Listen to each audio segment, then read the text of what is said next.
So there are a few thoughts from Mark chapter 4 we would look at this morning.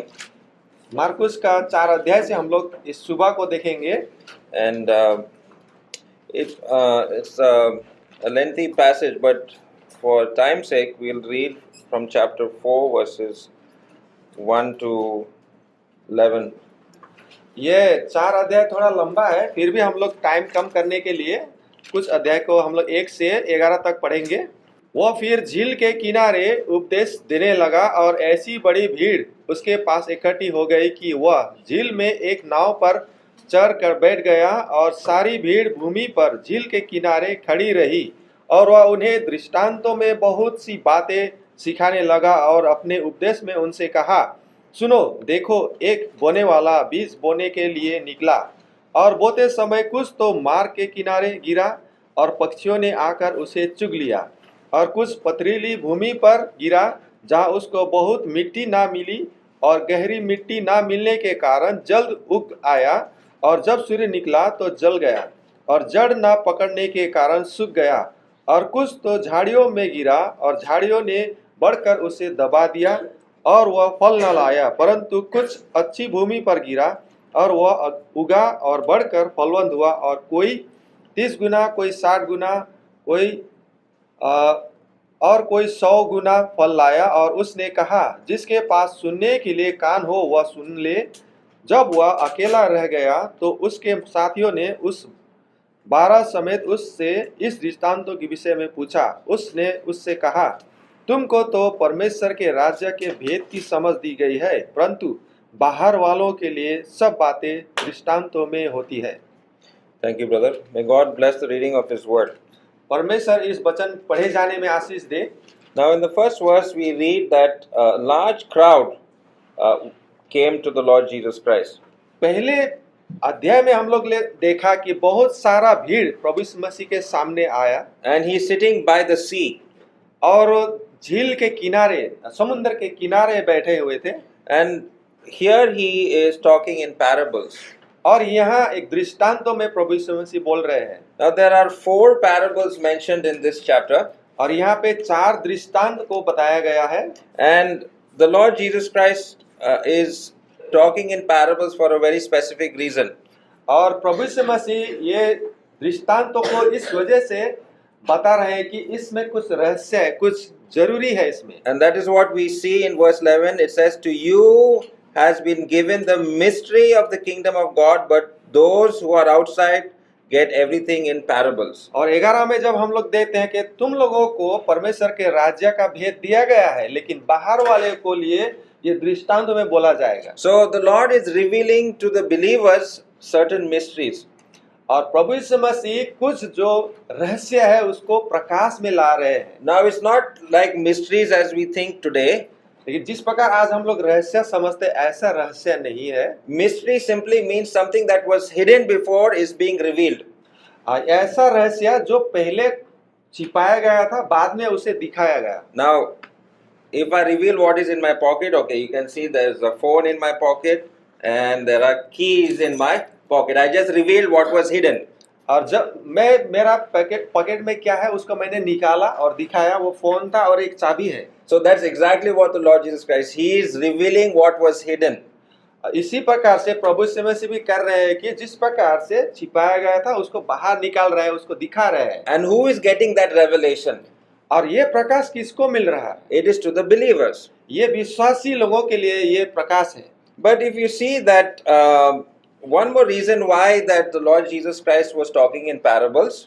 और एक कारण है जो प्रभु यीशु मसीह दृष्टांत में बोल रहे हैं। If you go back to chapter 3, अगर हम लोग पीछे जाएंगे 3 पद में, in chapter 3 verse 6, it says, the Pharisees went out immediately, began conspiring with the Herodians against him as to how they might destroy him. और 6 में इस प्रकार से लिखा है, 3 का 6 में, तब फरीसी बाहर जाकर तुरंत हेरोदियों के साथ उसके विरोध में सम्मति करने लगे कि उसे किस प्रकार नाश करें। So the Pharisees, the leaders of Israel, wanted to kill the Lord Jesus Christ. और इजराइल के जितने भी अगुए थे, जो भी शास्त्री लोग थे, जो महान लोग थे वो क्या कर रहे थे, प्रभु यीशु मसीह को मारना चाहते थे। And in one sense, the Jewish people were rejecting the Messiah.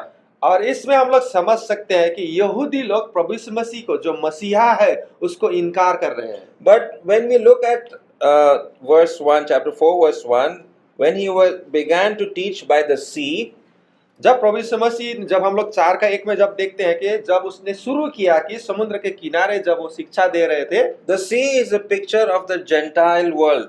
और ये समुद्र उस चीज को दर्शाता है, सारा संसार जो हम लोग जो संसार में रहते हैं, अन्य जाति, इसको दर्शाया जाता है। Because it is the sea of people that is following the Lord Jesus Christ.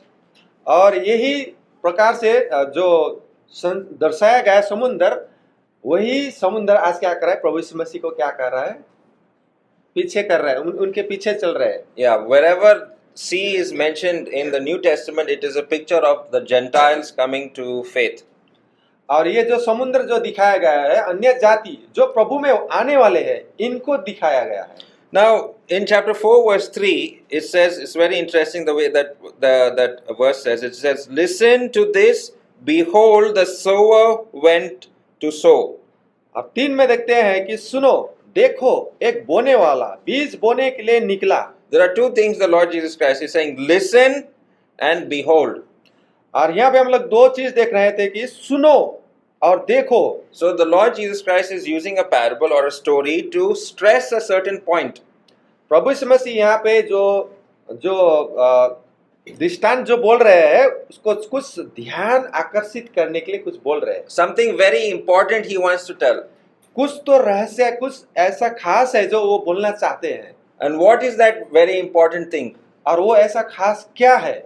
Because what he's saying is listen and look or behold. और यहाँ पे प्रभु यीशु मसीह कह रहे हैं कि सुनिए और देखिए। Now, if you look at the pictures of the Sea of Galilee, यदि हम लोग गलील के किनारे जो समुद्र है उसके अगर हम लोग देखेंगे, it's very beautiful, very green, वो बहुत एकदम सुंदर है, पूरा हरियाली है। and many shepherds also are there. They are grazing their sheep over there, बहुत सारे चरवाहे वहाँ पर अपने भेड़ बकरियों को ले जाते हैं, चराते हैं। and the soil is also very fertile, और वहाँ का जो मिट्टी भी बहुत सारा अच्छा उपजनी है। like we have in Bengal over here. They can get a good yield of crops over there from the जिस प्रकार ground. बंगाल में हम लोग भी देखते हैं कि अच्छा जमीन पर बोते हैं और वहाँ पे फसल उगता है। So it's very fertile ground over there. और वो बहुत ही मलीला जमीन है।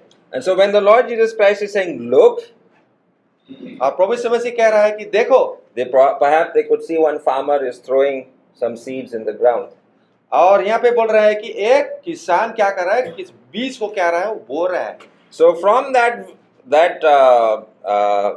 picture over there of a person casting the seeds, the Lord Jesus Christ is teaching a lesson to the disciples or to everybody who is listening. और इस प्रकार से हम लोग देखते हैं कि एक किसान जो जिस प्रकार से बीज बो रहा है समुद्र के सामने, समुद्र क्या है, उस लोग है जो इंसान है, उनके बीच में वचन बोया जा रहा है। ये प्रभु यीशु मसीह ये दिखा रहा है। So the Lord Jesus Christ wants to stress a specific point, and he's telling an example of what they can see. प्रभु यीशु मसीह पूरा ध्यान आकर्षित खींचते हुए देखे और समझे। And the ordinary people, they might be farmers, they are fishermen, they're very simple people. They can understand what the farmer is doing. और जो लोग सुन रहे हैं वो लोग भी बहुत ही साधारण लोग थे, किसान लोग थे, कोई मछुए थे, ताकि ये उदाहरण के जरिए वो लोग सही प्रकार से समझ सके। So these parables were to give us understanding of spiritual truths. और ये जो दृष्टांत है हमारे आत्मिक जीवन का जो रहस्य है, जो सच्चाई है, उसको दिखाता है। But as I said that there are believers also listening. हम लोग देखते हैं कि विश्वासी लोग भी सुनते हैं, Unbelievers also are listening. अविश्वासी लोग भी सुनते हैं। So for the unbelievers, this is going to be a story of judgment. लेकिन अन्य जातियों के लिए जो अविश्वासी लोग हैं उनके लिए ये एक न्याय का लिए है। Because this, if you read, we did not read verse 12, but in verse 12 we see there is a reference from Isaiah chapter 6. और जो 12 पद में अध्याय में जब हम लोग देखते हैं, पद में देखते हैं कि यशायाह का किताब से दृष्टांत दिया गया है। So in verse 12 it says, so that while seeing they may see and not perceive, and while hearing they may hear and not understand, otherwise they might return and be forgiven. 12 में इस प्रकार से लिखा गया है कि इसलिए कि वे देखते हुए देखे और उन्हें सुझाई ना पड़े, और सुनते हुए सुने भी और ना समझे, ऐसा ना हो कि वे फिर और क्षमा किए जाए। And if you turn your Bible to Isaiah chapter 6 verses 9 to 11, it talks about the cities being destroyed. और यशायाह 6 का 19 में इस प्रकार से हम लोग जब पढ़ेंगे खोलेंगे तो वहां पे देखते हैं कि 6 का 11 हाँ। तो जब हम पढ़ेंगे तो वहां देखते हैं कि पूरा शहर नाश हुआ है। So though they will be listening but they are not believing, and then judgment comes and the cities are destroyed. वो लोग सुने लेकिन उस पर विश्वास ना करने की वजह से वो न्याय हुआ, उन पर न्याय हुआ और शहर तहस नहस हुआ। Now that is what happened to the city of Jerusalem. और इसी प्रकार यरूशलेम के उस शहर यरूशलेम के लिए भी इसी प्रकार से किया गया है। For those of us who know the history of Israel and what happened to Jerusalem after the Lord Jesus Christ died on the cross, हम लोग कोई जानते हैं इजराइल का जो यरूशलेम का इतिहास, जब प्रभु यीशु मसीह मरने के बाद जब जीवित हुए उसके बाद क्या हुआ था यरूशलेम। in AD 70 Jerusalem was destroyed. 80 और शतक के दशक में पूरा यरूशलेम नाश हो गया था। The temple was destroyed. मंदिर पूरा तरह एकदम तहस नहस हो गया था। There was a massacre of Jewish people in Jerusalem. और वहाँ पे तहस नहस करने वाले वहाँ पे यहूदी लोगों के बीच में आए थे। So the Lord Jesus Christ is preaching this parable, but he is telling of judgment that is to come. प्रभु यीशु मसीह सही है, ये बात सही है कि वो उदाहरण दे करके इस बीज बोने वाले के जो उदाहरण देते हुए कह रहे हैं, लेकिन साथ ही साथ वो न्याय के बारे में भी बता रहे हैं। Because as we just read in Mark chapter 3 verse 6, the Pharisees wanted to kill Jesus. और मार्कुस 3 में हम लोग जब पढ़े देखिए कि जो फरीसी लोग हैं प्रभु यीशु मसीह को मारना चाहते थे। So now the Lord Jesus Christ is also beginning to proclaim judgment on Jerusalem. इस प्रकार से प्रभु यीशु मसीह यहाँ पे शुरुआत किया कि आपके पास अगर आप लोग सुनेंगे, देखेंगे और नहीं समझेंगे तो न्याय भी होगा, ये भी बता रहे हैं। Now the portion that we read today from verses 1 to 11 is a very familiar portion. जो हम लोग 4 का 1 से 11 तक जो हम लोग पढ़े सबको पता है इस विषय में। And so we will just remind ourselves because we were familiar with this passage.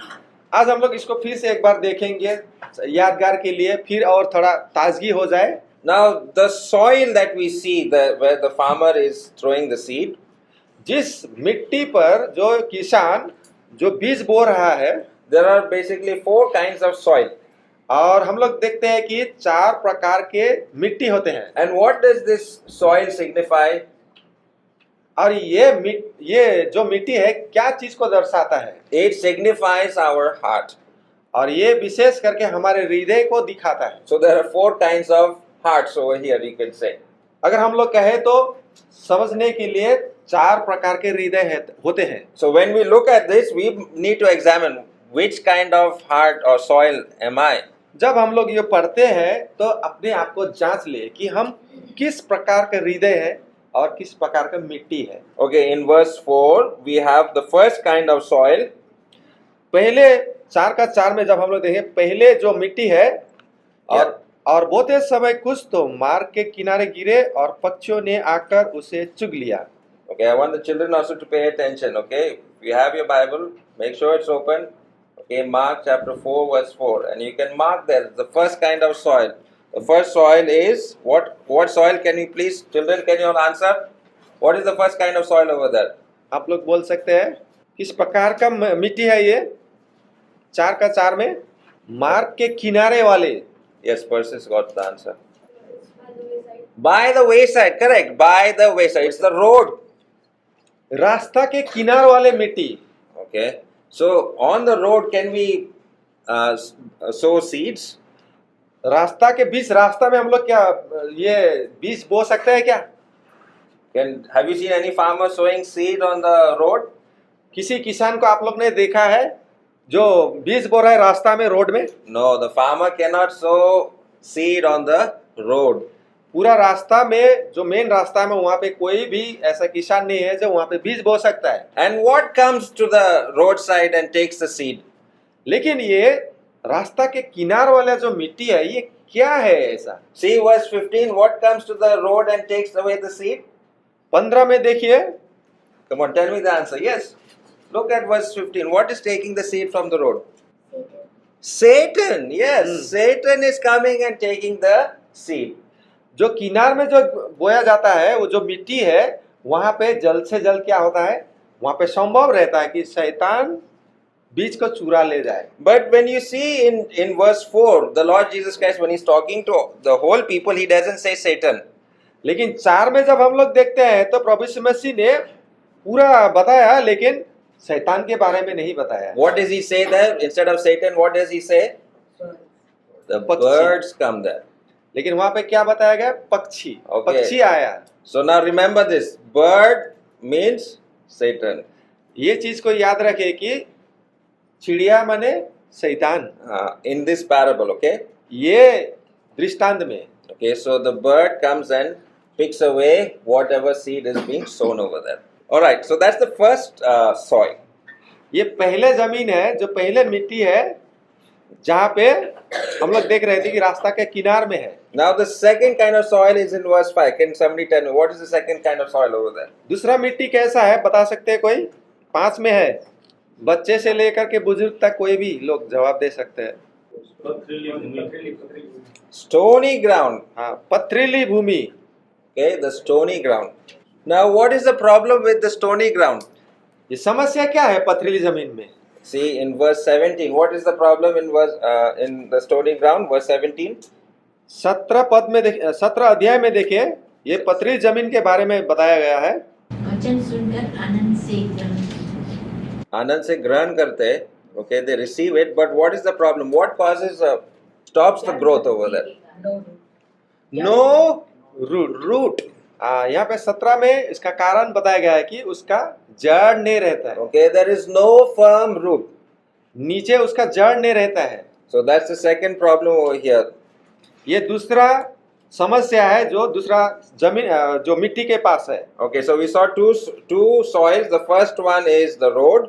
हम लोग 2 प्रकार के मिट्टी देखे, पहले जो रास्ता के किनार में है, The second one is rocky ground. और दूसरा वाला पथरीली भूमि है।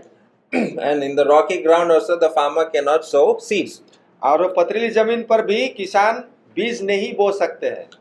How many of you have worked in the field? Can I see some hands? Have anybody gone and worked in the field? कितने लोग आप लोग जमीन में खेती में काम कर चुके हैं? ऐसा कोई अनुभव है? Yeah, Simon has, I have. Okay, brother has. So you know what I'm talking about. Auntie also has put her hand up. Okay, very good. बहुत सारे जो है हम लोग के भाई लोग बहन लोग उन्होंने ये अनुभव किया है। So they have the experience. We can learn from them. हम लोग सीख सकते हैं इन भाई बहनों से।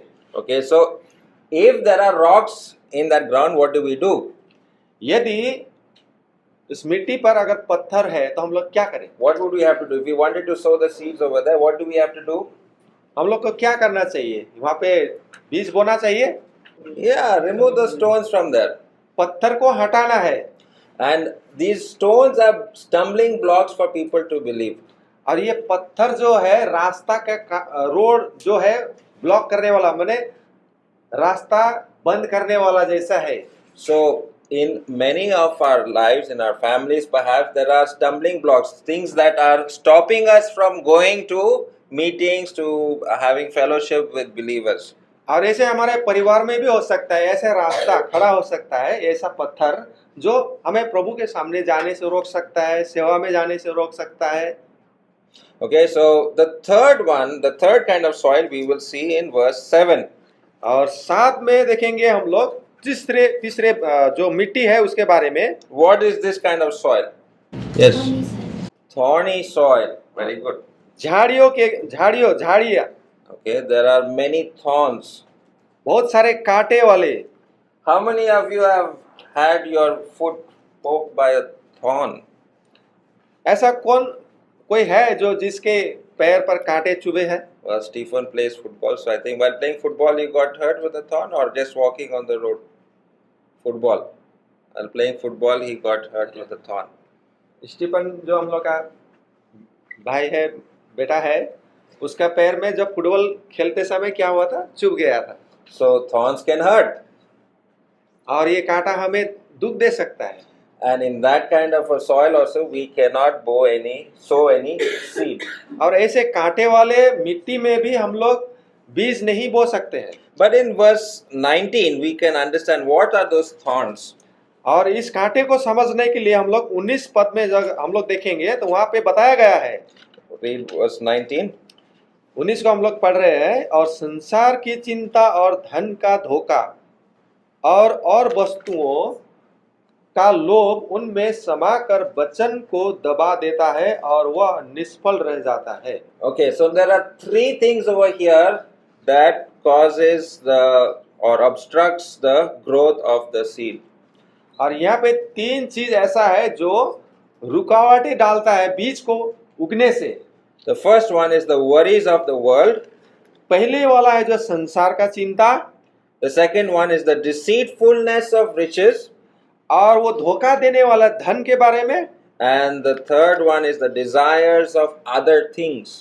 और तीसरा वाला जो है बहुत सारे ऐसे इच्छा, बहुत सारे चीजों का इच्छा रखता है। The worries of the world. संसार का चिंता ये क्या है? What are those worries that we have? ये क्या है संसार का चिंता? What about my future? मेरा भविष्य क्या होगा? What about my children? मेरे बच्चे का क्या होगा? What about my salary? मेरा सैलरी का क्या होगा? These are all good, genuine, good worries that we have. ये ऐसे चिंताओं में सबसे मुख्य चिंता है ये। But should those start choking us? क्या ये हमें गला दबाता है क्या? Should we allow those worries to choke us? क्या हम इसे हम लोग अपना जीवन में ये इसे माने होने के लिए देते हैं? Should we allow these worries to stop us from having fellowship? क्या हम इसे ऐसा मौका देते हैं कि हमारे आत्मिक जीवन हमारे इसके माने रुकावटें डाल सके, दबा के रखें? Okay, so there are many worries that we have. बहुत सारे चिंताएं हैं। The second problem is that the deceitfulness of riches. दूसरा वाला जो है बहुत ही धोखा देने वाला धन। As we want to become rich, यदि हम धनवान बनना चाहते हैं, the riches begin to cheat us. धन हमको धोखा देता धन है। हमें हम क्या करता है? ठगना शुरू करता है। हाँ, riches begin to cheat us.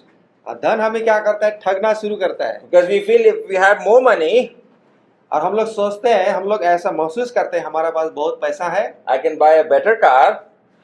समझते हैं कि हम अच्छा कार खरीद सकते हैं, I can have an air conditioned car. ऐसा पूरा हवा देने वाला, ठंडी हवाएं देने वाले कार हम लोग खरीद सकते I हैं, can have 4 airbags in my car. और हमारे 4 ऐसे बैलून हो जो हमें सुरक्षा दे सके।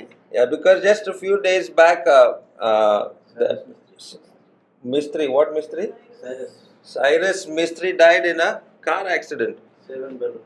और भाई बता रहे हैं कि उसका कार में 7 बैलून था जो रक्षा दे सकता है, लेकिन वो मर गया। So he could not survive even after having so many airbags in the car. और उसका गाड़ी में बहुत सारे ऐसे सुरक्षा देने वाले कवच थे, फिर भी वो बच नहीं पाया। So what gives us the protection? लेकिन हमें क्या सुरक्षा देता है? It is the Lord Himself. ये प्रभु यीशु मसीह ही है जो हमें सुरक्षा देता है। And if it is God's will that I die, a time will come when I will die. प्रभु का यदि इच्छा है कि हम मरे, हमको मरना है, तो हम मरेंगे ही। The one thing about Cyrus Mistry's case was he wasn't wearing the seat belt. Not wearing. He wasn't not wearing seat belt. वो साइरस मिस्त्री जो था, वो हम लोग देखते हैं गाड़ी जब चलाते हैं वो बेल्ट लगाते हैं, वो बेल्ट नहीं लगाया था। And that is why that they say that was the cause of his death. और लोग कह रहे हैं कि उसी वजह से उनका मृत्यु हुआ। But let us follow the rules as much as we can. नियम पालन करके हम अपना गाड़ी चलाएंगे। लेकिन हमें सतर्क रहना है और कानून को मानते हुए इसको चलाना है, गाड़ी चलाना है। And that is the warning given to us in 1 Timothy chapter 6 verses 9 and 10. पहला तिमोथी 6 का 9 और 10 में इसके बारे में हमें चेतावनी दिया गया है। So the three things that we saw in verse 19 over here is the worries of the world.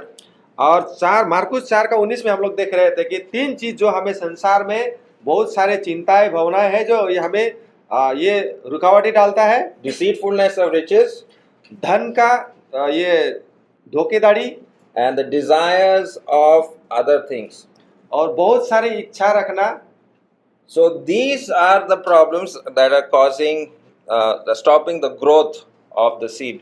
और ऐसे जो समस्या है जो हमारे ये बीज को उगने से बड़ा होने से रुकावटें डाल सकता है। And the fourth kind of soil that we see here, और चार प्रकार के जो मिट्टी है उसके बारे में हम लोग देख रहे हैं। that is in verse 8. वो 8 पद में है। Verse 8 it says, it talks about the good soil. और यहाँ पे अच्छी जमीन के बारे में या अच्छी मिट्टी के बारे में कहा गया है। So the good soil bears good fruit. और अच्छी जमीन या अच्छी मिट्टी बहुत सारे फल लाता है। And that is what we read in verse 20. और इसको हम लोग जब देखते हैं पद 20 में वहां पे लिखा गया है, And those are the ones on whom seed was sown and the good soil, and they hear the word and accept it and bear fruit 30, 60 and 100-fold. और जो अच्छी भूमि में बोए गए ये वे हैं जो वचन सुनकर ग्रहण करते हैं और फल लाते हैं, कोई 30 गुना, कोई 60 गुना और कोई 100 गुना। So what is making the difference here? यहाँ पे अंतर क्या चीज है जो ला रहा है? It is that they accept the word of God. यहाँ पे एक अंतर है जो उसने वचन को ग्रहण किया, They hear it उसने सुना and they accept it. और उसको ग्रहण किया। Okay. So this is what we should be doing. और यही चीज हमें भी करना है। And what is the seed? All of us know. What is the seed? और ये बीज क्या है? Word of God. Very Oh, good. good. The word of God. Okay, the प्रभु का word of वचन। God. So are we first of all, are we hearing the word of God? पहले क्या आप वचन को सुन रहे हैं? Are you hearing, Elijah? Are you hearing the word of God? Elijah, you are hearing? Yeah, we आप need सुन रहे हैं? to hear the word of God, प्रभु का वचन को सुनना है, and then we need to accept it. उसके बाद हमें उसको ग्रहण करना है। Okay, accept it, and where do we put it? और वो ग्रहण करने के बाद कहाँ डालना है? This soil here. This is the soil here. और ये हृदय है जो ये मिट्टी है उसमें डालना है। Okay, we need to put the word of God over here.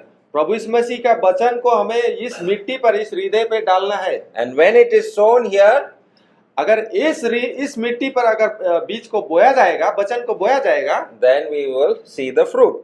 उसके बाद ही हम लोग देख सकते हैं फल। Okay, now let's get a little bit more serious in this chapter. और भी कुछ हम लोग देखेंगे जो बहुत ही भयानक है। There are 3 different kinds of seeds here. और 3 ऐसा बीज है जो विभिन्न तरीका के हैं। First of all, the parable of the sower that we just saw. पहले हम लोग देख रहे थे जो किसान क्या कर रहा है, बीज को बो रहा है। Okay, and in the second parable, we have not read these verses, but I'm just giving this to you in this chapter 4. We see it. दूसरा जो बीज है उसके बारे में हम लोग यहाँ नहीं पढ़े हैं, फिर भी हम आपको बताना चाहते हैं। In verses 26 to 29, we have another kind of seed. 26 से 29 तक we read the parable of the seed. यहाँ पे हम लोग पढ़ेंगे नहीं, लेकिन देखेंगे इसमें। देखेंगे। Okay, there's the parable of the seed. यहाँ पे जो बीज के बारे में यह जो दृष्टांत दिया गया है। And in this, the seed is sown. और ये जो बीज है इसको क्या गया, रोपा गया है। Now the third parable we see, the parable of the mustard seed. और पहला जो बीज हम लोग देखते हैं ये राई का दाना है। The parable of the mustard seed you see from verses 30 to 34. और जो राई का दाना के बारे में, जो बीज के बारे में लिखा गया है, 30 से 34 तक लिखा गया है। So in the first parable, the parable of the sower, the seed is being sown. और पहला जो बीज है जो दृष्टांत दिया गया है उसको क्या किया है, बोया गया है। In the second parable, the parable of the seed, we see that the seed is growing. और दूसरा जो दृष्टांत दिया गया है उसमें हम लोग देख रहे हैं जो बोया गया था, और दूसरा में जो हम लोग देख रहे हैं वो उग रहा है। And in the third parable of the seed, we see that it is fully grown. और तीसरा जो हम लोग देखते हैं वो बीज पूरा रीति से बड़ा हो चुका है। Okay, and then there is the harvest. उसके बाद कटनी का समय आता है। Okay. So what do we see? What are we trying to understand from this? तो हम लोग ये जो हम लोग बोल रहे हैं, भाई जो बोल रहा है, इससे हम लोग क्या सीख पाते हैं, इसमें क्या रहस्य है? The first thing is that in verse 20, as I already said, is that we need to hear and accept the word of God. पहली बात जो मैंने पहले भी ये बोल चुका हूँ कि 20 अध्याय में लिखा है कि पहले हमको सुनना है। Now let's read verse 27. 27 पद को हम लोग पढ़ेंगे। और रात को सोए और दिन को जागे और वह बीज ऐसे उगे और बढ़े कि वह ना जाने। So here the farmer doesn't know how the seed is coming. लेकिन यहाँ पे किसान को पता नहीं है, उसने बोया तो है लेकिन पता नहीं है किस प्रकार से आ रहा है। And in verse 28 says, the soil produces crop by itself. और 20 में हम लोग देखते हैं कि 28 में हम लोग देखते हैं कि पृथ्वी आप से आप फल लाती है। Okay, that word produces crop by itself. We have the word automatic in Greek. और ये यूनानी भाषा में जब हम लोग देखेंगे तो ये इसके मतलब ये होता है कि ऑटोमेटिक, अपने आप से। Yeah, so automatically it grows. अपने आप से ये बढ़ता है। So what is the spiritual application over there?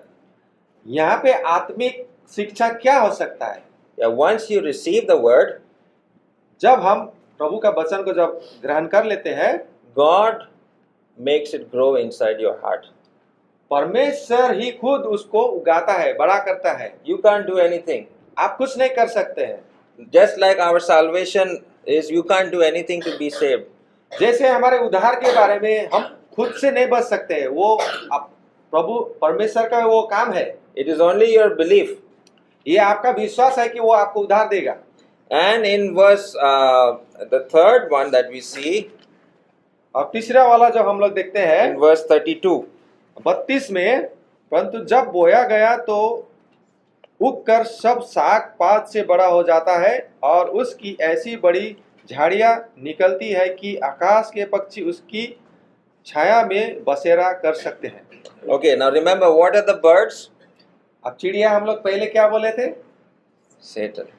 चिड़िया क्या बोले थे? Satan. So as we are growing, जब हम लोग बढ़ रहे हैं, as you're growing, bearing fruit also, और हम लोग बढ़ते बढ़ते फल भी जब ला रहे हैं, Satan is going to come and try to eat the fruit. शैतान क्या करेगा? वहां पे आने की कोशिश करेगा और उस फल को खाना कोशिश करेगा। So what can we do? तो हम क्या कर सकते हैं? Satan is going to come somewhere or the other. He's eating your spiritual fruit. कहीं ना कहीं से भी शैतान हमारे आत्मिक फल को खा रहा है।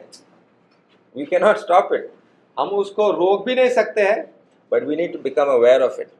लेकिन हमें सतर्क रहना जरूरी है। And if we are aware of it, यदि अगर हम लोग सतर्क रहेंगे, there is always forgiveness, there is repentance, and coming back to the Lord Jesus Christ. वहाँ पे हमेशा क्षमा रहता है और पश्चाताप रहता है और फिर वापस आने के लिए भी ऐसा संभव रहता है। And that is what we need to check. What is the spiritual condition of my heart?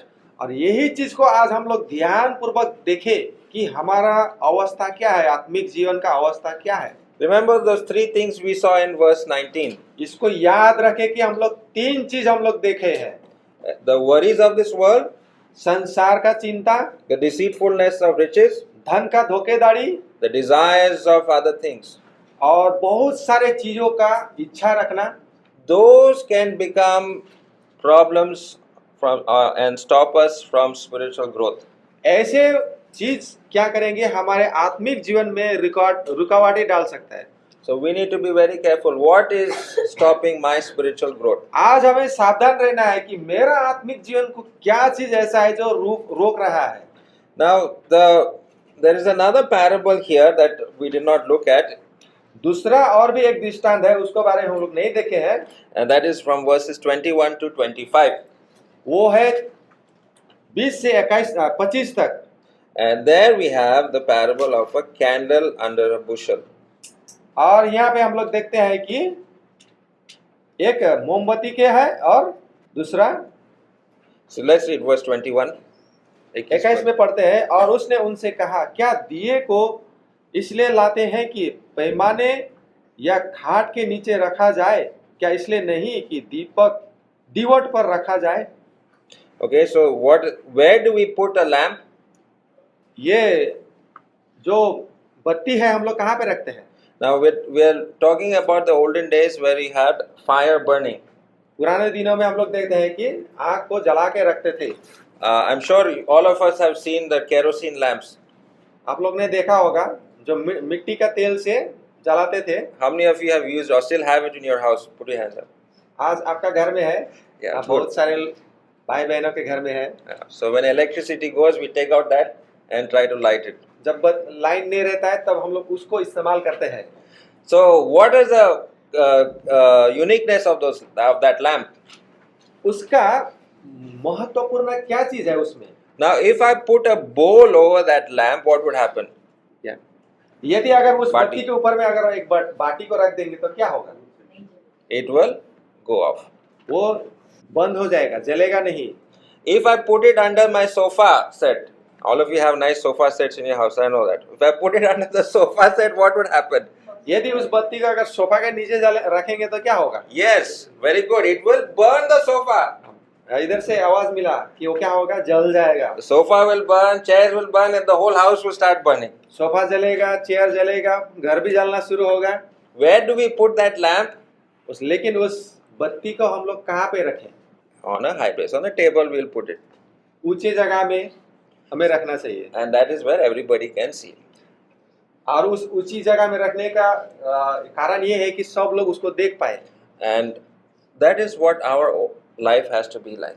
और ऐसा हमारा जीवन भी होना चाहिए। We should not, our spiritual life should not be the cause of burning anybody's house.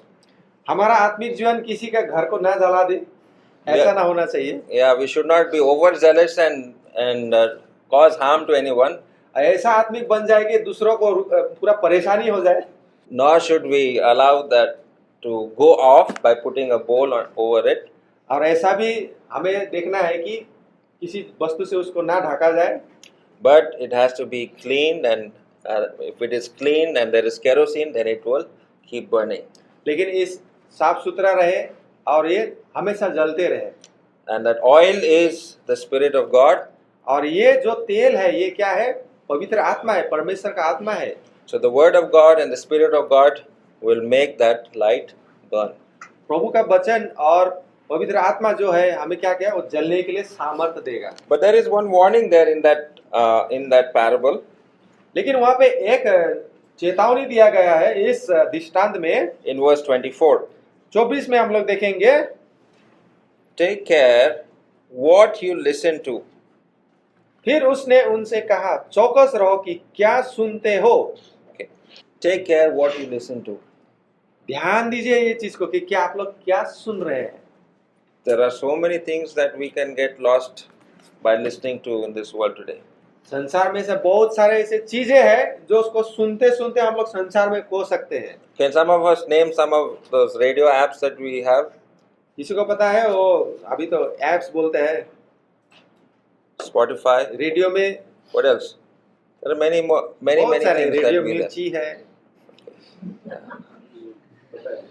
Yeah, so there are many voices out there in this world, बहुत सारे ऐसे आवाज है जो हमको दबा सकता है। and even on YouTube also there are many voices that are there. बहुत सारे ये YouTube जो है इसको देखने सावधान से देखिए, बहुत सारे आवाज है जो हमें दबा सकता है। What are we listening to? आज हम लोग क्या सुन रहे हैं? We need to be listening to the Word of God, हमें हमेशा प्रभु का वचन सुनना चाहिए। and the Word of God gives us that oil. और वो प्रभु का वचन जो है हमें तेल सप्लाई देता है। It gives us the sanctification that we need. और ये हमें पवित्रीकरण देता है। So when we are listening to the Word of God and allowing the Spirit of God to cleanse us, that light will shine brightly. जब हम प्रभु का वचन सुनते हैं और उसे हमें होने देते हैं, ऐसा होने के लिए देते हैं, तो हमें क्या करते हैं? साफ सुथरा करता है और हमें जलने के लिए भी सामर्थ्य देता है। And only with God's help can we really shine as good lights. और ये परमेश्वर का सामर्थ्य से ही हमारा जीवन को हम लोग उज्जवल कर सकते हैं। And in John chapter 1 verse 4 we read, और यूहन्ना 4:1 में जब हम पढ़ते हैं, 1:4 में जब हम लोग पढ़ते हैं, Okay, let's read that verse. पढ़ते हैं, आइए खोलिए। 1:4, उसमें जीवन था और वह जीवन मनुष्य की ज्योति थी। Yeah. That is talking about the word of God. और यहाँ पे जो ज्योति के बारे में बताया जा रहा है, ये प्रभु यीशु मसीह का वचन है। So the word of God has life. और उस जीवन था और वह जीवन मनुष्य की ज्योति थी। Yeah, two things are there. The word of God has life and it has light. और जो प्रभु का वचन है उसमें क्या है, जीवन भी है और ज्योति भी है। Okay. So that is why the warning has been given to us. Be careful what you are listening to. इसीलिए आज हमें सावधानी बरतना है, इसे चेतावनी दिया गया है कि क्या हम लोग सुन रहे हैं। So when we are listening to the word of God, then only that light can shine. यदि आज हम लोग प्रभु का वचन को सुनेंगे तभी हमारा जीवन उज्जवल होगा, हमारा आत्मिक जीवन उज्जवल होगा। And may the Lord help us to shine as lights in this world.